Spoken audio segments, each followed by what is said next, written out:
تو یہاں پہ ایسا نہیں ہو سکتا۔ لیکن جب اس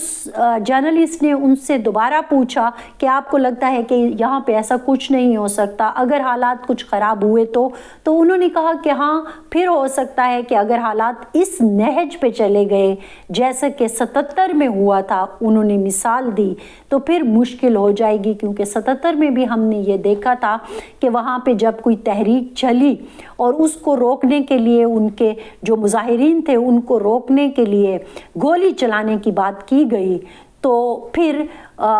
گولی چلانے والوں نے گولی چلانے سے انکار کر دیا، جس کا نتیجہ یہ نکلا کہ مسائل بڑھ گئے اور پھر ہمیں 5 جولائی کو جو 1977 کو ایک مارشل لا کی صورت میں ایک چیز سامنے آئی وہ پھر ہو گئی تھی۔ یہ ساری بات کہی ہے ضیاء صاحب کے بیٹے اعجاز الحق نے۔ تو صورتحال جو ہے وہ کیا اس نہج پر جا رہی ہے کہ عوام اس وقت جس کنڈیشن میں ہے، جس قسم کی کشیدگی ہے پاکستان کے مختلف حصوں میں اور خصوصاً کشمیر میں جو ہم صورتحال دیکھ رہے ہیں، یا بلوچستان میں اور پختونخوا میں جو صورتحال دیکھ رہے ہیں، تو اس میں کیا واقعی اس طرح کی صورتحال بن رہی ہے کہ پھر یہ مسائل بڑھ بھی سکتے ہیں؟ کیونکہ جو سیاستدان ہیں وہ بھی بار بار یہی کہتے نظر آ رہے ہیں کہ جمہوریت کو بچانا ہے، لیکن یہاں میرا سوال تو یہ ہے کہ کیا واقعی جمہوریت ہے؟ جمہوریت اگر ہوتی تو کیا لوگ آزاد نہ ہوتے اپنی بات کہنے میں؟ یہ ایک سوال ہے جو میں آپ کے ساتھ چھوڑ کے جا رہی ہوں کہ جو لوگ حق مانگ رہے ہیں، جمہوریت ہوتی، پارلیمانی نظام مضبوط ہوتا تو ان کی آواز سنی جاتی،